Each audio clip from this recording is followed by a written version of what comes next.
Everybody thinks that the thing that saves an addict is finally getting scared. Scared straight, they call it. Hit a wall hard enough and the fear wakes you up. That never happened to me. Not once. I want to tell you the truth about my life, and it's going to sound backwards. I didn't have a fear problem. I had the complete opposite problem. I was never afraid of anything, and that is almost what actually killed me.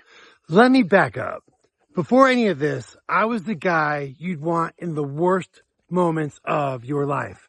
The Marine Corps, Force Recon, ranked number 1 out of 1,200 men. I commanded a company of over 215 men, 15 years as a paramedic, running towards the calls everyone else was running away from. The wrecks, the overdoses, the worst things you could freaking possibly imagine. Those were the normal days, the ones that I ran towards like they were nothing. I built an entire identity out of not flinching. People called it courage. I believe them. Here's the question that took me 15 years to ask. If that was brave, how did a man like me end up with a needle in his freaking arm? I didn't start shooting up drugs in the alley. It wasn't behind a dumpster. It started in a hospital bed, actually. I got hurt.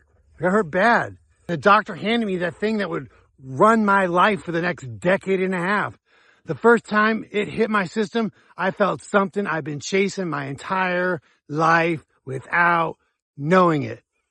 Quiet. The noise in my head just stopped. And there's where being fearless turns on you. Most men have a built-in brake. They've got a near the edge. They get too near the edge. Something in their brain says, no, I didn't have that.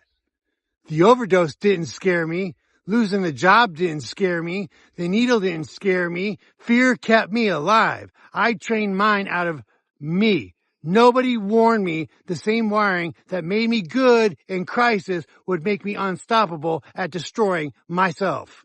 Great. Do you want to know what being fearless actually costs? I sat across people I loved, 2 marriages, friends, family, and I still chose drugs right in front of them. I'll be honest, because the easy version is to say I was so sick and couldn't help it. The harder truth is nothing freaking scared me enough to stop. Not their tears, not their ultimatums. I look people who love me dead in the eye and picked the thing that was actually killing me. Courage was no target within me. It wasn't courage. It was a loaded gun pointed at my brain, and I was still willing to pull the damn trigger on my own life. Drugs can take a grip and run your life. The fearless man finally met his doom the day that I woke up in the ICU room with the tube down my throat. Machines breathing for me, blood pumping in and out, and somewhere in that fog I had a thought I'll never forget. I had spent 15 years not being afraid to die or face death. And I had never once been brave enough to actually live, come to find out. And that's a different kind of fear. The kind you can't run towards. The kind where you have to sit there and look at it, and you have to look at what you've done. It's a different kind of fear. Here's where it turns. A man I'd never met. I'm sitting in a room I didn't want to be in a chair I didn't want to be in. He says one sentence to me. He said, if you went after your life the way you went after getting high, there's nothing that you couldn't have. Think about that for a second. And it hit me like a truck because he was actually right. The engine was never broken. I had more drive in me than anyone in that room. I'd proven that for 15 or almost 20 years. I had just floored the pedal and went in the wrong direction in life. I didn't need to become a brand new man. I wasted years of journaling trying to become a new man at 11 o'clock at night. I needed to take the old one and point him towards something worth building. That's what I needed to do. So let me talk to you for a second. You probably clicked this because you feel stuck. You feel you're lazy or you're broken or you've lost something you used to have. I'm telling you, you're wrong. Probably wrong. You're not empty. You're idling. You got a V8 Hemi sitting in the driveway pointing at the damn curb. Look at what you'll do to chase a feeling. The hours you'll pour into a screen, a habit, an escape. That's not a man with no drive. That's a man aiming a tremendously amount of drive at nothing. The intensity isn't missing, it's misfiled. You're heading the wrong direction, my friend. Now here's the part that no one puts on a poster for you to read. Aiming it doesn't look heroic. It looks boring as hell.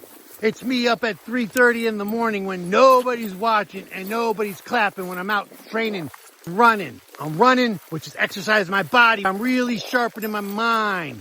It's taking a job working at a gas station for $16 an hour. I like the damn job and it gives me purpose. My recovery matters more than my ego. I need a low stress environment that keeps me sane. Aiming your life isn't a brave moment. It's being willing to be bored and broke and unseen and doing the work. The fearless version of you doesn't show up in the highlight. It shows up in the part of the day that nobody's freaking filming. So I'll ask you what I asked that man. What are you aiming at then, sir? Right now, today, because you're aiming at something, most men point all their courage at avoiding discomfort, dodging the hard conversation, the scale, the gym, the bills, putting the damn bottle down.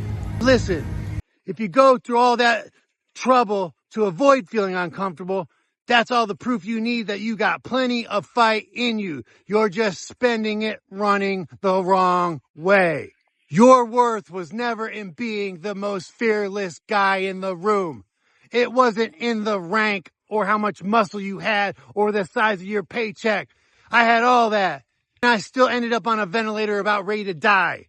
Your worth is what you decide to point yourself at, and whether you'll keep pointing there when it stops being exciting and it's no longer fun. I'm not a new man. I'm the same engine aimed somewhere better. And if you're sitting there with a full tank and no direction, that's not a weakness. That's the most fixable problem there is. If this hits you in any way, subscribe. This channel is your corner for men who are ready to aim. I'll see you in the next one. This is Ken. You've been watching Diaries of Masculine Men, where we meet every Sunday evening. A community of men that are here to pick up each other. If you're not part of our team, like I said, hit the subscribe button.